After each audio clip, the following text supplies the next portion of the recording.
बच्चों, आप लोग स्क्रीन पर ये इस तरह के साइन देख के सोच रहे होंगे ना कि मैम आज क्या पढ़ाने वाली हैं।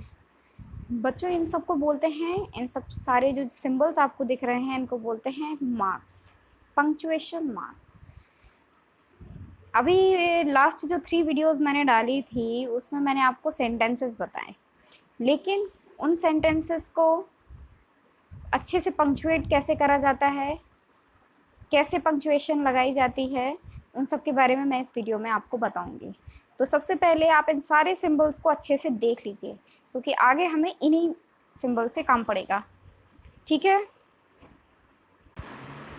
पंक्चुएशन किसी भी सेंटेंस में बहुत ज़रूरी होता है। कहाँ हमें लेटर कैपिटल बनाना है, कहाँ पर स्मॉल लिखना है। हम एक ही फॉर्मेट में पूरा सेंटेंस नहीं लिख सकते। कहाँ पर फुल स्टॉप चाहिए, कहाँ पर पॉज चाहिए तो कॉमा चाहिए, कहाँ मार्क ऑफ एक्सक्लेमेशन होना चाहिए, कहाँ कॉलन होना चाहिए, कहाँ हाइफन, कहाँ डैश, हर चीज़, और कहाँ पर हम ब्रैकेट लगाएं, हर चीज़ की एक प्रॉपर पोजीशनिंग होती है। एक उस पर ही हमें वर्क करना चाहिए, तभी हमारा जो सेंटेंस है वो ग्रामेटिकली करेक्ट होता है। फॉर एग्जाम्पल, अगर मैं यहाँ पर लिख दूँ रोको मत, एक मिनट, जाने दो। अब इसमें आपको क्या लग रहा है, रोको मत जाने दो। अगर मैं यहाँ पे कॉमा लगा दूं तो इसका मतलब क्या हो गया, रोको, यानी कॉमा आ गया तो हम पॉज लेंगे थोड़ा सा, रोको मत जाने दो, यानी इस सेंटेंस का सेंस ये निकल रहा है कि उस व्यक्ति को, पर्टिकुलर व्यक्ति को रोको, उसे मत जाने दो। अब अगर मैं वही कॉमा यहाँ पर लगा दूं तो आपको क्या सेंस बनेगा, रोको मत जाने दो। इसका मतलब क्या हुआ कि अब जो थर्ड पार्टी के लिए सेंस निकल रहा है वो क्या है कि उसको मत रोको, जाने दो। तो देखा आपने, एक कॉमा, एक हाइफन और एक एक्सक्लेमेशन साइन से पूरे सेंटेंस का सेंस बदल जाता है। इसीलिए these symbols are very important for any kind of sentence and we should know about that. So today we will discuss all about that. Let's start. For making any kind of sentence grammatically correct, we should use these, one second, these things in our sentence, like capital letter, small letter, comma, full stop, semicolon, colon, parenthesis, square brackets, hyphen, dash, exclamation mark, question mark and quotation mark. तो इस तरह से इन सारे symbols को हमें sentence में देख के पहचानना है कि कहाँ पर हमें कौन सा साइन लगाना है। इन सिंबल्स के यूज से हमारा सेंटेंस देखने में खूबसूरत तो लगता ही है, साथ ही उसका सेंस भी हमें प्रॉपर तरीके से पता चल जाता है। आगे बढ़ेंगे। सबसे पहले बात होगी कैपिटल लेटर्स की। Capital letters, first letter of a sentence. कौन कौन सी लेटर्स को हमें कैपिटल में बनाना है, इस चीज़ पर हम ध्यान देंगे। सबसे पहले तो जो फर्स्ट लेटर है किसी भी सेंटेंस का वो कैपिटल में रहेगा। दूसरी बात, जो भी प्रोनाउन आए, आई, ही, शी, इट, उन सब का भी लेटर फर्स्ट जो है वो कैपिटल में बनेगा। प्रॉपर नाउन्स जो रहेंगी, प्रॉपर नाउन क्या होता है, noun is the name of person, place of thing, person, place of thing, यानी किसी भी जगह का नाम, किसी भी व्यक्ति का नाम, किसी भी वस्तु का नाम, कोई भी कंट्री का नेम, कोई भी नेशनैलिटी, कोई भी लैंग्वेज का नेम हो, किसी भी ऑर्गेनाइजेशन का नाम हो, तो वो सभी का फर्स्ट लेटर जो होगा वो कैपिटल में होगा। Number third is days of week, जो भी हफ्ते के दिन है, संडे, मंडे, ट्यूसडे, उन सब का फर्स्ट लेटर कैपिटल रहेगा। Month of the year and holidays, जो भी हॉलीडेज हैं और मंथ्स हैं, जनवरी, फरवरी, मार्च, उन सब का फर्स्ट लेटर कैपिटल में रहेगा। साथ में ही जो भी ट्रेडमार्क्स हैं, एब्रीविएशन है, एब्रीविएशन को बोलते हैं शॉर्ट फॉर्म, तो उन सब का फर्स्ट लेटर भी जो है वो कैपिटल में रहेगा। तो ये हो गया कैपिटल लेटर्स का। अब बात करते हैं कॉमा। कॉमा, जैसा कि अभी मैंने इस वीडियो के स्टार्टिंग में आपको 2 सेंटेंसेस के थ्रू बताया कि how important role play comma. So comma हमें कहाँ कहाँ लगाना है, बिफोर, बट, एंड, फॉर, और, सो, येट। आपको याद होगा, अगर आपने have you visit on my channel and have you seen about that compound sentence video, in that video I told you about those, comma, use of comma, use of but. आपको याद आ रहा होगा एक एब्रीविएशन भी मैंने बताया था, fan boys. Do you remember that? FANBOYS, F for and, nor, but, और, येट और सो। तो इन सब ये सारे जो जहाँ पे भी वर्ड आएंगे उनके आगे हमें कॉमा लगाना होगा। साथ ही कॉमा में हमने ये भी जाना था कि अगर जो सिंपल सेंटेंस है उसमें दो जो इंडिविजुअल सेंटेंसेस हैं वो अगर नहीं जुड़ रहे हैं तो हम बार बार कॉमा का यूज़ नहीं करेंगे। If two simple sentences are connecting together then only we will use comma and some conjunction word, but if there is no other simple sentence, there is only one, then we will not use comma there. तो आपको ये बात clear हो गई? So all before all these conjunction word we will use comma. For example, the game was over but the crowd refused to leave. Game over हो चुका है लेकिन भीड़ हटने का नाम नहीं ले रही है, या भीड़ ने जाने से मना कर दिया। तो ओवर यानी एक सिंपल सेंटेंस और दूसरा सिंपल सेंटेंस, तो उसके पहले कंजक्शन के साथ हमारा जुड़ गया बट, और बट के पहले आ जाएगा कॉमा। क्लियर हो गई आपको बात? ये एक तरीके का कंपाउंड सेंटेंस है। आफ्टर फ्रेजेस और क्लॉजेस, यानी जो भी फ्रेज हो, जो भी शॉर्ट सेंटेंस हो, जो भी क्लॉज हो, उसके पहले उसके बाद में हम कॉमा का यूज़ करेंगे। जैसे while I was eating the cat jumped in, एक फ्रेज ये हो गई, एक फ्रेज ये हो गई। आपको कमेंट सेक्शन में बताना है कि ये कौन सा वाला सेंटेंस है, सिंपल है, कंपाउंड है या कॉम्प्लेक्स है। ठीक है? अगर आपको अभी भी सेंटेंस से रिलेटेड कोई भी क्वेरी हो तो आप पहले उन तीनों वीडियो को देखिए, और फिर भी अगर कोई क्वेरी रह जाती है so just feel free to ask me in comment section. Now during the holidays we went to Singapore, ये देखिए फ्रेज एक ये है और उसके बाद इन दोनों के बाद में इधर कॉमा लग गया है यहाँ पे। ये सारे सेंटेंसेस भी आप पढ़ लीजिएगा। After yes, no, however, well, therefore, hence, इन सब के बाद भी, आफ्टर का मतलब होता है बाद, इन सब के बाद भी कॉमा का यूज होता है। Yes, the package should arrive soon, however you may not be satisfied with the result. तो ठीक है, आपको ये बात समझ में आ गई होगी। आगे बढ़ेंगे। कॉमा के बाद बात आती है सेमीकॉलन की। सेमीकॉलन जैसा कि मैंने आपको बताया था, इस तरीके से एक बिंदी और कॉमा जब मिल जाते हैं तो उसको बोलते हैं सेमीकॉलन। सेमीकॉलन का यूज़ होता है टू कंप्लीट सेंटेंसेस को जोड़ने के लिए। जैसे कि कंपाउंड सेंटेंस जब मैं आपको पढ़ा रही थी तो दो इंडिविजुअल सेंटेंसेस, दो सिंपल सेंटेंसेस को जोड़ने के लिए हम कॉलन का यूज़ करते हैं, तो ऐसे ही सेमीकॉलन का यूज़ होता है। For example, I am going to store, I need to buy oranges, यानी दो सिंपल सेंटेंसेस हो गए। I am going to store, मैं स्टोर जा रहा हूँ।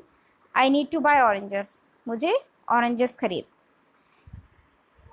माई name is Teo, I am studying at New Era College.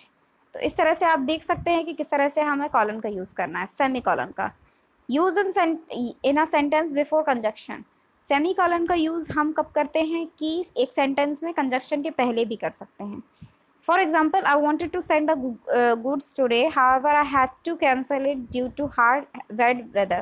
तो आपने देखा कि एक सेंटेंस जो कंप्लीट सेंटेंस था वो था I wanted to send the goods today, उसके बाद कंजक्शन आया और कंजक्शन के जस्ट पहले जो साइन आ रहा है वो है सेमीकॉलन। However,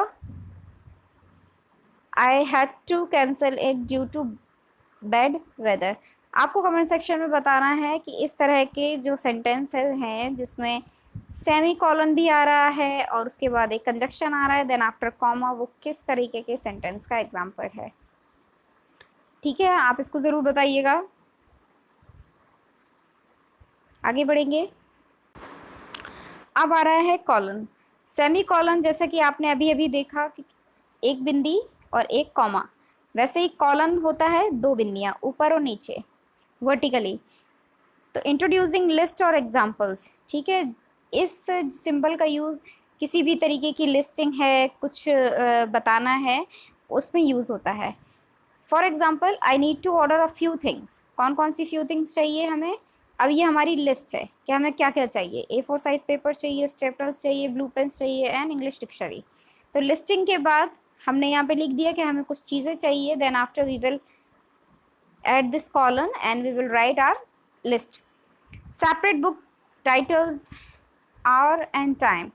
जो भी बुक आइटम्स हैं उनको सेपरेट करने के लिए, जो भी टाइटल्स हैं उनके, उनको सेपरेट करने के लिए, घंटे और टाइम को बताने, समय को बताने के लिए. जैसे English grammar a useful guide, जैसे जो टाइटल है उसको सेपरेशन इसमें दर्शाया गया है और टाइम यहाँ पर बताया गया है 3:30 PM. तो 3 और 30 के बीच में जो साइन बना हुआ है वो है कॉलन. आपको समझ में आ गया होगा. Parenthesis, to set off words, phrases, clauses और सेंटेंस. ये इस तरीके का एक टर्म होता है जो जिस चीज़ के बारे में हम बात कर रहे हैं, या सेंटेंस में जो एक पर्टिकुलर चीज़ आई है, जो भी नाउन आया है, उस नाउन को और ज़्यादा एक्सप्लेन करने के लिए इसको हम ब्रैकेट में लिख देते हैं, और एक्सप्लेन करने के लिए, ताकि वो चीज़ एकदम से क्लियर हो जाए कि किस बारे में बात हो रही है. एग्जाम्पल से और चीज़ें क्लियर हो जाएंगी. जैसे कॉर्ल वांटेड अ कार, तो अब कॉर्ल को एक कार चाहिए. अब यहाँ पे कार कौन सी चाहिए उसको क्लियर करने के लिए जो ब्रैकेट में हम जिस आइटम को लिखेंगे ना, उसको पैरेंथेसिस बोलते हैं. तो वो कार को इधर एक्सप्लेन क्या किया गया है, Proton Exora. Take this over to the girl. अब गर्ल को यहाँ पर एक्सप्लेन किया गया है कि आइडेंटिफाई करना है यहाँ पे कि जो गर्ल है वो क्या है, that one with red hair, जिसके लाल बाल हैं, उस वाली लड़की की बात हो रही है. यानी भीड़ में ढेर सारी कारें हैं, उन कार में से वो गर्ल्स हैं, उन गर्ल्स में से पर्टिकुलर किस एक के बारे में बात कर रही है, पैरेंथेसिस उसके बारे में बताता है. ऑल्दो शी हैज़ 3 पेट्स, यद्यपि उसके पास 3 पेट हैं. अब 3 पेट को एकदम से क्लियर कर दिया है यहाँ पे कि 2 डॉग्स हैं एंड 1 कैट है. तो यहाँ पे जो क्लैरिफिकेशन दिया जाता है दैट इज पैरेंथेसिस. क्लियर हो गई आपको बात. द अपोस्ट्रोफी, अपोस्ट्रोफी यानी इसका यूज़ किया जाता है किसी भी चीज़ को कॉन्ट्रैक्ट करने में, शॉर्ट फॉर्म लिखने में उसका. जैसे फॉर एग्जांपल इज़ नॉट है, ISNOT, is not. Is not को हम शॉर्ट में कैसे लिखते हैं, इज़ेंट. तो ये ऊपर जो कॉमा लगाया जाता है दैट इज़ कॉल्ड अपोस्ट्रोफी. ठीक है. तो ये इज़ नॉट का जो है वो शॉर्ट फॉर्म क्या हो गया, isn't. I have, they are, she is. और उसके साथ ही पॉसेसिव फॉर्म में भी हम इसका यूज़ करते हैं. Did you see Molly's letter, there is Molly's, यानी क के मौली का लेटर देखा है आपने, इस तरह से. ये देखिए, there is a discount on the ladies shoe. यहाँ पर देखिए ये अपोस्ट्रोफी है और ये अपोस्ट्रोफी. ऊपर की तरफ कॉमा का जब हम यूज़ करते हैं तो उसको अपोस्ट्रोफी बोलते हैं. अच्छा, अब एक चीज़ बताइए कि इन दोनों सेंटेंसेस में एक अंतर है. क्या अंतर है? अगर आप लोग जान पाए हो तो उसको कमेंट सेक्शन में भी लिखिएगा. चलिए मैं ही बता देती हूँ. यहाँ पर मौली और यहाँ पर लेडीज़, आपने देखा होगा कि यहाँ एस के पहले कॉमा लगा है और यहाँ एस के बाद में कॉमा लगा है. ये इसलिए है कि जब भी हम कोई सिंगुलर नंबर की बात करते हैं तो उसका जो कॉमा है वो एस के पहले आता है. वो इंडिकेट करता है कि मौली का लेटर. ठीक है. अगर वही वर्ड प्लूरल में हो जाए तो एस के हम बाद में कॉमा लगाते हैं. जैसे लेडीज,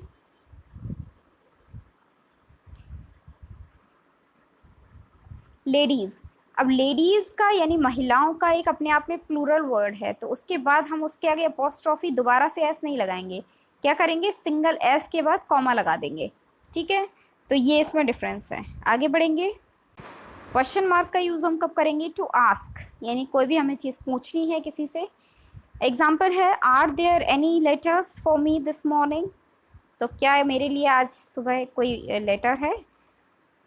तो यहाँ पे क्वेश्चन पुट अप हो रहा है, so we will use question mark at the end of the sentence.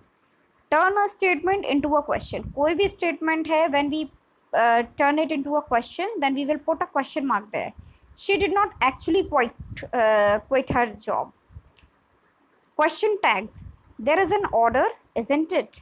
So isn't it, didn't you, these all are question tags. So whenever there is a question tag in the sentence, we will put question mark there. ठीक है. तो यहाँ पे भी आपको समझ में आ गया होगा. आगे बढ़ेंगे. Exclamation mark. एक्सक्लेमेशन मार्क कहाँ यूज़ होता है, टू शो स्ट्रॉन्ग फीलिंग्स और रेज्ड वॉइस. जब भी हम किसी चीज़ को चिल्लाकर बोलते हैं या एक्साइटमेंट में हमारी फीलिंग स्ट्रॉन्ग होती हैं, हम तब बोलते हैं. In that situation we will use exclamation mark. like go away, I hate you, shut up, oh wow, wonderful. In some sentences, in some phrases, in some words, when they have complete sense in itself, then we will use exclamation mark. A non question begins with what or how. जब भी कोई non question sentence है, जब वो what से और how से start होता है, तो वो एक्सक्लेमेटरी सेंटेंसेस होते हैं, और वहाँ पर हम मार्क ऑफ एक्सक्लेमेशन का यूज़ करते हैं, क्वेश्चन मार्क का यूज़ नहीं करते हैं। जैसे how pretty she looked in this dress, तो यहाँ पर हमारी क्या है, एक स्ट्रॉन्ग फीलिंग है, यहाँ पर हम एक्साइटमेंट दिखा रहे हैं कि वाओ कितनी सुंदर लगती है वो इस ड्रेस में। So we will not take how as a question mark here, it is a mark of exclamation, so we will put exclamatory mark there. What idiots we are, यहाँ पर what question mark नहीं है, यहाँ पर simple से ये कह रहा है कि हम कितने इडियट हैं, कितने मूर्ख हैं, तो यहाँ पर भी एक्सक्लेमेटरी साइन का ही यूज़ होगा। इनफॉर्मल राइटिंग, जब भी हम कभी भी इनफॉर्मल राइटिंग करते हैं, जब हमारे लेटर्स जो हैं या कोई भी चीज़ हम लिख रहे होते हैं, व्हाट्सअप कर रहे होते हैं, when that is not formal, then we will use mark of exclamation there.